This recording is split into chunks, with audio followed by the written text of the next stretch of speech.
Kowe sapa? Anu aku. Lumengung. Ani anek mah.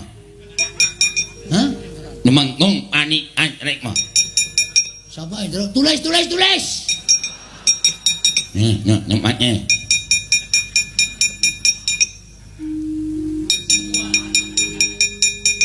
Tumenggung Panigas Rikma. Walah, tukang cukur to kowe.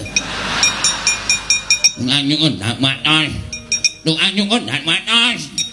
Lumengung lah tukang dak matos. Iki misu-misu to Pak Deradong. Dadi adera lara ati. Ha iya. Kowe mau ngerti ora duneke piye? Tukang cukur ndas matos ngene. Heeh. Wah, setan e. Oh, lek nesu keri kok kira. Amat banyak ya.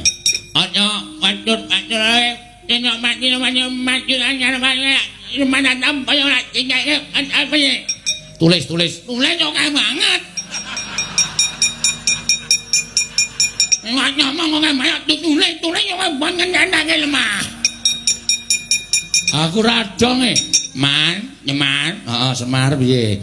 Mohon tangane. Incong ini. Lek lincung. Nek lincung manganen. Aku dong nek iki dong aku. Lek lincung manganan ngono to. Ngene paham. Aku dong iki paham lho ta. Semangat dengan ini pondok tangane lincung cilik.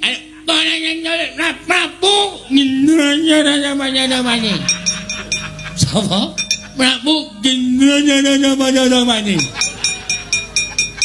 Maksudnya bapakku arep tok krincung tangane tok bondo, tok bondo tangane tok krincung sikile tok aturke Prabu Gindranya. Gendra Suramati, Gindranya. Aku entuk pepunga. Mundur. Ora level. Ora level. Ora level. Ya. Aku nemu ngomong ere. Mundur. Wah, kepruke watu ndase ya terus aja kusik. Aku dinake kere, aja sabar kowe iki. Mesakake lho iki ketoke kaya ngene iki. Nyane apa? Aku aja dimecake. Iki kulino blut, kulino penang, kulino maju ning paparanan. Ha? Ani ora maju marano.